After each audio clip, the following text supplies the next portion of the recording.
Selamat datang kembali. Hari ini kita punya satu studi kasus klasik yang menurut saya benar-benar mengusik ya. Ini dari Peter F. Drucker, bukunya Management Cases. Judulnya aja udah provokatif. Anda termasuk kami atau mereka. Ini kasus nomor 21. Dan ini relevan banget loh, bukan cerita lama aja. Betul sekali. Ini tuh soal gimana ya, garis pemisah sosial yang nggak kelihatan di tempat kerja, itu bisa jadi lebih kuat gitu daripada kualifikasi formal atau bahkan kinerja yang bagus sekalipun. Semacam tembok gitu. Antara manajemen dan pekerja, ya itu tadi, kami dan mereka. Iya ya, jadi bisik kita kali ini mau coba bongkar nih. Gimana sih tembok ini bisa berdiri kokoh? Bahkan di perusahaan yang hubungan industrialnya katanya baik-baik aja. Kita juga mau lihat dampaknya ke karir orang. Terus apa artinya ini buat organisasi secara keseluruhan? Mungkin Anda pernah ngerasa ya, kejebak dinamika kelompok di kantor, padahal udah kerja keras. Nah, kasus ini kayaknya bakal relevan banget. Kita mulai dari latarnya dulu kali ya. Oke, boleh. Jadi kita ada di McDougall Machine Tools. Nah, kalau dilihat dari luar ya, hubungan antara manajemen sama serikat pekerja di sini tuh dikenal harmonis banget. Dua-duanya nakurin gitu. Nggak ada konflik terbuka, nggak ada demo-demo panjang. Kelihatannya sih lancar jaya aja. Tapi, nah ini dia, di balik layar yang kelihatannya adem ayem itu, ada yang aneh. Kayak paradoks gitu. Ada pemisahan sosial yang, kentara banget. Jadi, pekerja ya gaulnya sama pekerja lagi. Supervisor, manager, ya punya lingkaran sendiri. Kalau udah di luar jam kerja, udah kayak beda dunia aja gitu. Persis. Istilah kami buat manajemen sama mereka buat pekerja itu bukan sekedar apa ya, label iseng gitu, tapi itu realitas sosial sehari-hari mereka. Ya mungkin kerja di gedung yang sama, tapi secara sosial itu ada dinding pemisah yang tebel banget. Dan ini kelihatan jelas banget di sistem promosinya kan, yang bisa dibilang kaku banget. Coba deh Anda bayangin, sepanjang sejarah perusahaan ini berdiri, ini nggak pernah sekalipun ada pekerja dari lini produksi yang disebut rank and file itu yang bisa tembus jadi supervisor. Nggak pernah. Apalagi naik ke level manajerial yang lebih tinggi. Nol besar. Jalur buat jadi supervisor itu spesifik banget dan ya, tertutup buat orang dalam dari level bawah. Semua supervisor itu harus dari luar, lulusan sekolah teknik, dan nggak bisa langsung jadi supervisor juga. Mereka harus ikut program pelatihan internal dulu, setahun penuh di bawah superintenden pabrik. Wow, setahun pelatihan. Terus habis itu? Belum selesai. Setelah lulus pelatihan itu, mereka masih harus kayak magang lagi, jadi asisten selama 1 atau 2 tahun. Baru deh setelah itu bisa diangkat jadi supervisor beneran atau insinyur staff. Jadi ya, jalurnya panjang, formal, dan khusus banget buat lulusan teknik dari luar. Yang bikin saya mikir, kok bisa ya kondisi kayak gini diterima aja gitu? Sama pekerja, sama manajemen juga. Kayak, ya udahlah emang begini aturannya gitu. Kayak tatanan alamiah perusahaan aja. Yang dianggap nggak dipunyai sama pekerja di lantai pabrik, sepintar apapun mereka prakteknya. Jadi kayak keterampilan tangan itu beda kelas lah sama pengetahuan dari kuliah. Oke, oke. Jadi ada semacam alasan teknis ya buat mempertahankan struktur sosial yang kaku ini. Masuk akal sih, walau mungkin nggak sepenuhnya adil ya. Nah, di tengah kondisi inilah muncul tokoh utama kita, Gregory Armitage. Siapa nih orang? Gregory Armitage ini mulai karirnya bener-bener dari bawah loh. Pekerja perakitan biasa di McDougall. Tapi dia bukan pekerja biasa aja. Dia punya ambisi, etos kerjanya tinggi, dan yang penting, dia minat banget sama aspek teknik pekerjaannya. Dia akhirnya berhasil naik jadi tool setter. Itu posisi yang butuh skill tinggi dan dihormati banget di kalangan pekerja. Jadi dia pekerja terampil yang nggak puas gitu aja ya, pengen lebih gitu. Tepat. Gregory ini lihat peluang pas cabang universitas negeri di situ buka program kuliah teknik malam. Dia nggak pakai mikir panjang, langsung daftar. Jadi salah satu yang pertama lah dari kalangan pekerja McDougall yang ngejar pendidikan formal di bidang teknik. Wah, inisiatifnya keren banget. Terus, perusahaannya dukung nggak? Mengingat ada tembok kami mereka tadi itu. Nah, disinilah ada sedikit, celah di tembok itu.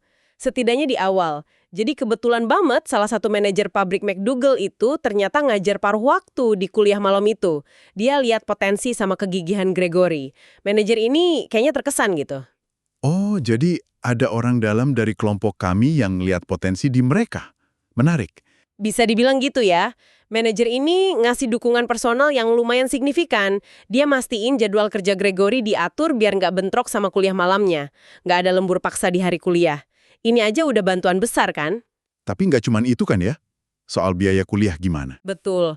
Manajer ini lebih jauh lagi. Dia perjuangin supaya Gregory dapat penggantian penuh biaya kuliah dari perusahaan.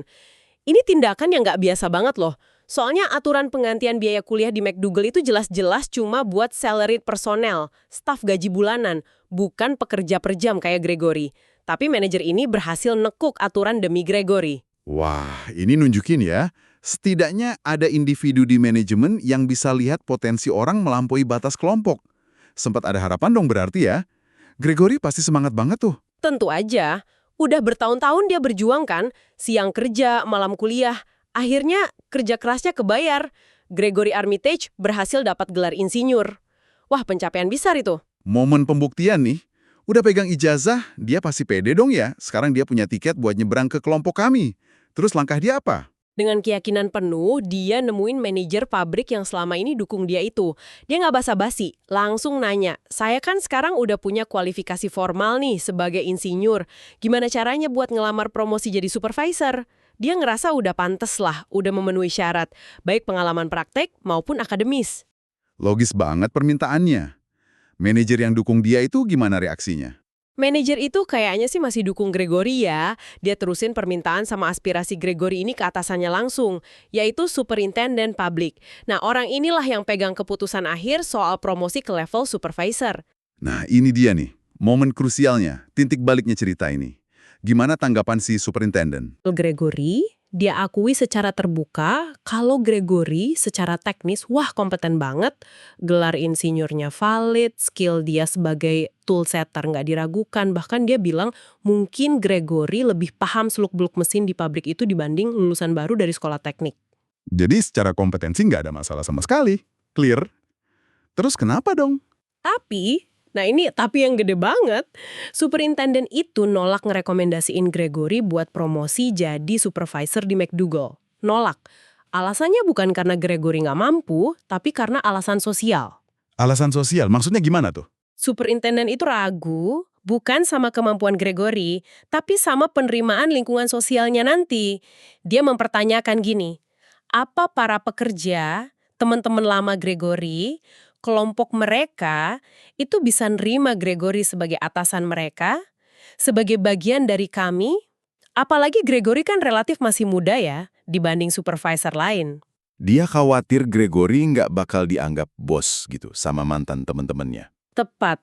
Superintendent itu ngegambarin sebuah dilema yang menurut dia bakal dihadapi Gregory. Kalau Gregory coba jalanin wewenangnya sebagai supervisor dengan tegas, nerapin disiplin, nuntut standar kerja ya sebagaimana tugas supervisor lah, dia bakal dicap pengkhianat, kacang lupa kulit, gitu istilahnya. Dan mungkin bakal dibenci sama lingkaran sosial lamanya. Hubungan personalnya bakal rusak. Oke, tapi kalau dia nggak tegas gimana? Nah, kalau sebaliknya, Gregory coba jaga hubungan baik, nggak terlalu keras atau tegas ke mantan teman-temannya, dia bakal dianggap lemah, nggak bakal dapat respect, baik dari bawahannya mereka maupun dari sesama supervisor dan manajer lain kami. Dia bakal dianggap gagal jalanin perannya, jadi posisinya serba salah gitu. Jadi intinya menurut superintendent, Gregory itu kejebak dalam kutukan asal-usulnya di perusahaan itu ya. Nggak peduli sekeras apa dia usaha atau sekompeten apa dia secara teknis gitu. Itulah analisis si superintendent. Dan dia nggak berhenti di situ. Dia nawarin solusi versinya dia. Dia bilang ke Gregory, kamu itu berbakat banget Gregory. Tapi tempatmu bukan di sini sebagai supervisor. Saran saya cari aja kerjaan supervisor di perusahaan lain. Disuruh pindah, waduh. Setelah semua usahanya, itu pasti pukulan berat banget buat dia. Banget, tapi superintendent itu lanjut lagi. Di perusahaan baru, kan nggak ada yang tahu latar belakangmu sebagai pekerja lini. Kamu bisa mulai dari awal sebagai insinyur, sebagai bagian dari manajemen sejak hari pertama. Kamu nggak bakal bawa beban sejarah mereka. Dia bahkan nawarin bantuan konkret buat nyariin Gregory kerjaan di tempat lain, pakai jaringannya dia. Ini tawaran yang, gimana ya, pragmatis tapi sekaligus nyakitin banget ya. Terus Gregory gimana responsnya? Ya, Gregory ngerasa nggak punya pilihan lain kan? Kalau dia emang mau jadi supervisor. Peluang di McDougal itu ketutup rapat. Bukan karena kemampuannya, tapi karena struktur sosialnya. Jadi, ya, dengan berat hati, dia terima tawaran bantuan superintenden itu. Dan gimana nasib Gregory selanjutnya? Berhasil nggak dia? Dia berhasil dapat posisi supervisor di perusahaan manufaktur lain. Dan ya seperti yang udah diduga ya, berdasarkan kompetensinya, dia sukses besar. Kinerjanya cemerlang, dalam beberapa tahun aja, dia berhasil naik jabatan jadi manajer pabrik di perusahaan barunya itu. Karirnya melesat. Secara profesional, dia buktiin kalau dia emang mampu. Tapi, gimana sisi personal sama sosialnya? Prediksi superintenden soal perlunya pindah, itu gimana jadinya? Prediksi itu ternyata akurat banget. Buat ngambil posisi baru itu, Gregory sama keluarganya ya harus pindah rumah, pindah komunitas. Pelan-pelan, dia kehilangan kontak, menjauh dari teman-teman lamanya di McDougal, dari kalangan pekerja. Tembok kami, face mereka itu nyata banget. Untuk bisa melintasinya secara efektif dalam konteks McDougal, Gregory emang harus eksodus gitu, secara fisik dan sosial. Mulai lembaran baru di tempat di mana identitas merekanya dia itu nggak diketahui orang. Kisah yang kuat banget ya, tentang gimana struktur sosial bisa ngalahin potensi individu di tempat asalnya. Nah, pertanyaannya, fenomena kami vs mereka yang sekaku ini, apa cuma terjadi di McDougal atau di industri manufaktur kerah biru aja?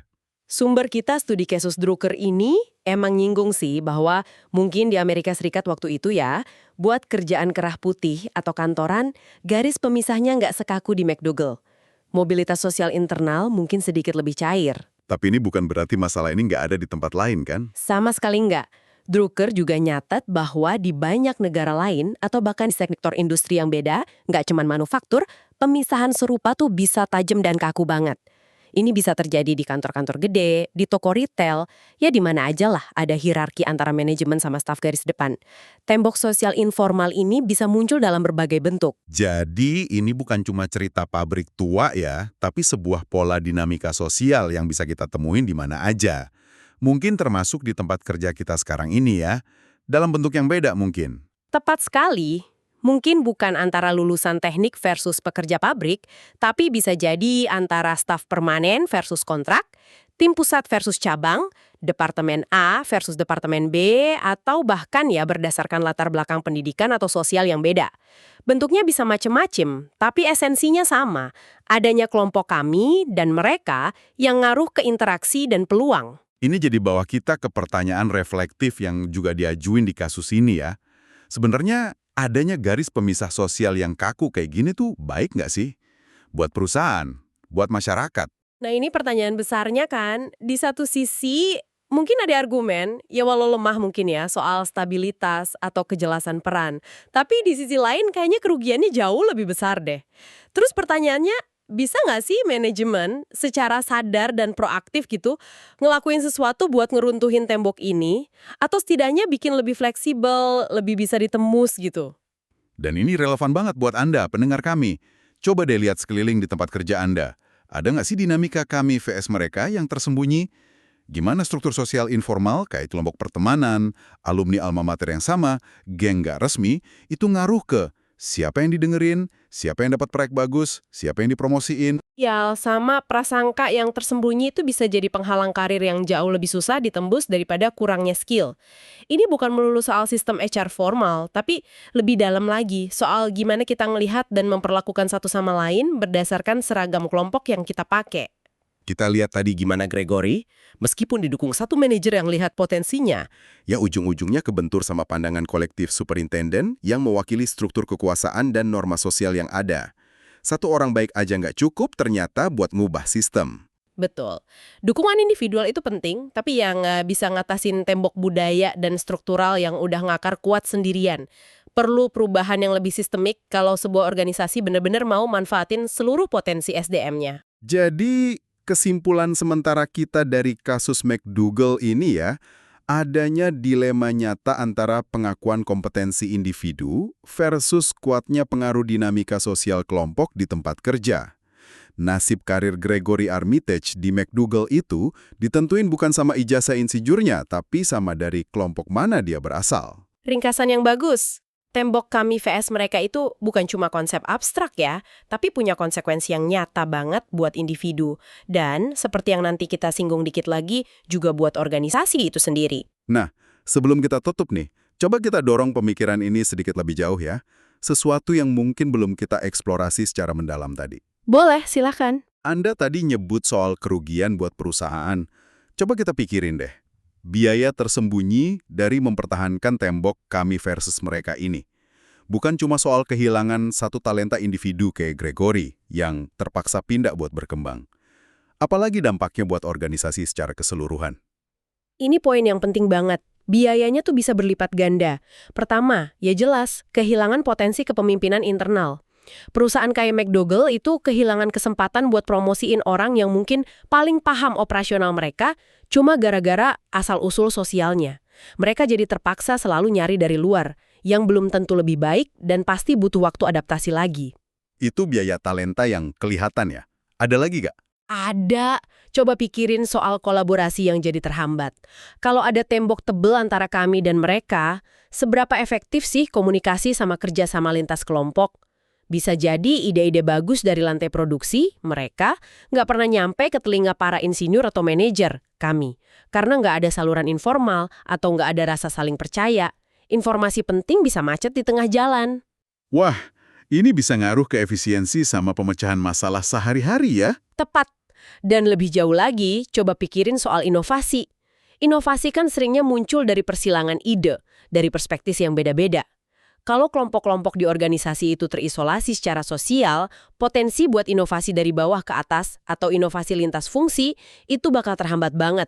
Suara-suara dari kelompok mereka mungkin dianggap kurang kredibel atau nggak didengerin dengan serius. Jadi, biaya tersembunyinya bisa berupa hilangnya potensi kepemimpinan, kolaborasi yang jelek, sama inovasi yang macet. Semua ini gara-gara ada tembok sosial. Benar. Jadi pertanyaan penutup nih buat Anda renungkan. Bukan cuma apakah tembok ini ada di tempat Anda, tapi juga seberapa mahal sih biaya yang harus dibayar sama organisasi Anda akibat adanya tembok kami vs mereka ini.